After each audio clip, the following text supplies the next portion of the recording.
মধ্যে আমি শাড়ি পরে আপলোড দিব, প্রমোশন দিব বলা ছিল না।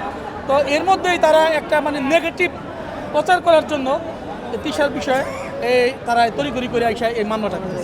আসলে আদালতে আসলেই যে সম্মানহানি তা না, আইনের প্রতি শ্রদ্ধাশীল হয়ে উনি আসছে। তো আমি মনে করি যদি মামলাটা, এটা তো একটা মিথ্যা মামলা করছে, আজকে আদালতের কাছে তো উনি ন্যায় বিচার পেয়েছে, তাহলে আমি মনে করি ভবিষ্যতে আমরা এই বিষয়ে আমরা দেখবো কি করা যায়। মামলা নিষ্পত্তি হলে আমরা ভবিষ্যতে দেখবো, এটা আমরা আইনি পদক্ষেপ আমরা পর্যালোচনা করে আমরা আইনি পদক্ষেপ নিচ্ছি। তারাও একই কথা বলছে যে তাদের যে ছবি তুলে আপলোড প্রমোশন দেয় নাই, ওই একই বক্তব্য দিচ্ছি। কিন্তু আমরা আদালতে দেখেছি যে আমরা তো মেনশন করছি, তাদের আপলোড দিছি আমরা, যে স্টোরিতে আমরা দিছি।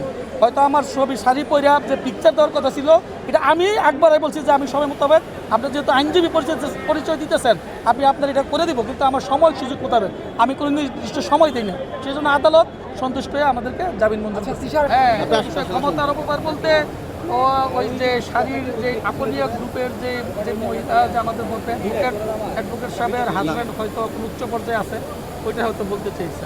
আমরা তো জামিন আছি, আমরা পরবর্তীতে মামলা ট্রায়াল করে যাবে, ওইখানে আমরা ডিসচার্জ চাবো, অব্যাহতি চাবো। আশা করি ইনশাল্লাহ আমরা অব্যাহতি পাবো।